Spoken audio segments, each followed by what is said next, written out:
کھلا ہی دربار محمد عربی دا سرگی اٹھیا کرو حضور نو اپنی دکھ سنایا کرو جھوٹ نہیں بولنا دھوکھا نہیں دینا فراڈ نہیں کرنا نہ پوری پوے درود شریف پڑھ کے نہ نبی علیہ السلام ورزی پا دے جاگ فقیرہ جاگ ویلا سرگی دا کھلا ہی دربار محمد عربی دا. اور یہ ہمارے ایک بہت بڑے بزرگ انتقال کر گئے سید منظور احمد شاہ صاحب. آپ نے کتاب لکھی تھی مدینہ الرسول. اس میں ذرا دیکھتے ہیں کہ میں حج کرنے گیا تو پاکستان سے نا ایک سیاسی بندہ حج کے لیے آیا, ایک ہی کمرے میں ٹھہرے تو کہتے ہیں دروازہ کھلا تھا تو بلی اندر آ گئی.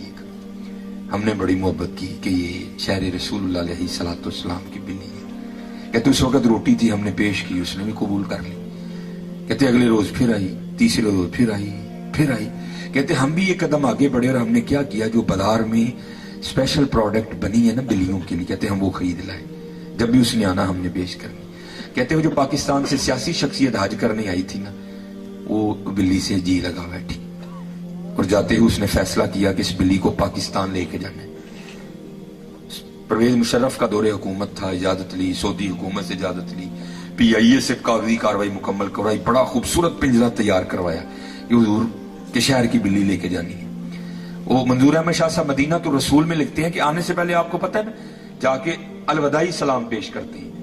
کہتے سلام پیش کر کے جب باب البقی شریف سے باہر نکلے اتنی نیند آئی کہ ایک قدم بھی اٹھانا مشکل ہو گیا. وہاں بیٹھے بیٹھے نا سو گئی. جب یہ آنکھیں بند ہوئی تو اندر کی کھل گئی. کیا دیکھتے ہیں کہ ہاتھ باندھے حضور نبی علیہ الصلوۃ والسلام کی بارگاہ میں کھڑے ہیں. اور حضور نبی علیہ السلام کیا فرما رہے ہیں, اس کا مفہوم آپ فرما رہے ہیں, اوے حاجی جس طرح تو خیر سے آیا تھا نا اللہ تجھے لے بھی جائے. ہاں ایک کام کرنا, میری بلی نہ لے کے جانا. کیا کرنا, میری بلی نہ لے کے. اب کہتے ہیں وہ خواب ہی میں عرض کرتے ہیں یا رسول اللہ علیہ الصلوۃ والسلام مجھے اجازت مرحمت فرمائے کہ میں بلی لے جاؤں. تو حضور نبی علیہ السلام خواب میں آگے جواباً ارشاد فرماتے ہیں, او حاجی تجھے کس طرح اجازت دوں, 3 راتیں گزر گئیں, بلی ساری رات باہر بیٹھی روتی رہتی ہے, ہر ساتھ عرض کرتی رہتی ہے اے اللہ کے رسول بچا لے مدینہ چھوٹ رہا ہے. آئے آئے. جاگ فقیرہ جاگ ویلا سرگی دا کھلا ہی دربار محمد عربی دا. ہاں یار سرگی اٹھے کرو, سرگی اٹھو اور نبی علیہ الصلوۃ والسلام اپنا دکھ سناؤ. ہاں پھر دیکھو حضرت جی رنگ لگ دینے کے لیے یہ ساری کمی ہماری ہے. ادھر کوئی کمی 10 منٹ کرنے لگا انشاءاللہ, پھر کبھی اللہ نے موقع دیا تو بات چیت. ساری کمی ہماری, ادھر سے کوئی نہیں, ادھر بالکل ساری کمی ہماری. یہ بزرگ کہتے ہیں جب غازی علم الدین شہید رحمت اللہ تعالی علیہ گرفتار ہو گئے تو یہ بزرگوں سے سنا ہے کہ اگر کوئی بے گناہ قید ہے تو وہ سورہ یوسف کی تلاوت کرے. اللہ سورہ یوسف کی تلاوت کی برکت سے غیب سے رہائی کا اہتمام کر دے.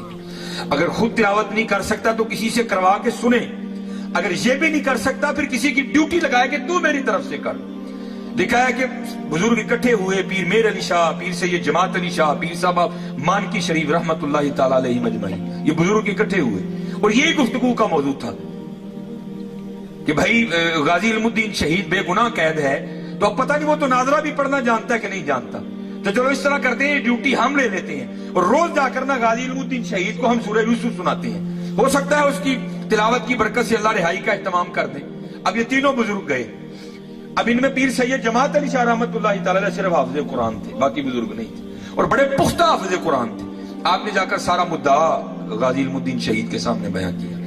غازی علم الدین شہید نے عرض کی حضور زے نصیب آپ پڑھو سورہ یوسف. اب حضرت نے سورہ یوسف پڑھنی شروع کر دی. اب کیف و مستی طاری تھی, آپ پڑھ رہے تھے تو کچھ ایسا جذب کا غلبہ ہوا, کچھ ایسا شوق غالب آیا کہ توجہ ہٹ گئی. اور کیا ہوا, آپ نے زبر کو زیر پڑھ دیا پیر سید جماعت علی شاہ رحمت اللہ تعالی. تو غازی علم الدین شہید رحمت اللہ تعالی نے ہاتھ جوڑ کے عرض کی حضور سید پاک ہو بڑے لوگ ہو لیکن ذرا توجہ کرو, آپ زبر نو زیر پڑھ گئے. غازی علم الدین شہید رحمت اللہ تعالی نے غلطی نکال دی. پیر سید جماعت علی شاہ صاحب رک گئے, توجہ کی تو غازی علم الدین شہید کو بالکل درست پایا. حیران ہو کر کہنے لگے علم الدین ہم تو یہ سوچ کے آئے تھے پتہ نہیں تو نازلہ بھی پڑھا کہ نہیں پڑھا، اور تو نے حافظ قرآن کی غلطی نکال دی، اور یہ کیا ہے؟ تو غازی علم الدین شہید نے جواب کیا دیا؟ آپ نے عرض کی حضور آپ نے پھٹیوں پر بیٹھ کر استادوں سے پڑھا ہے، میں نے حضور سے پڑھا ہے۔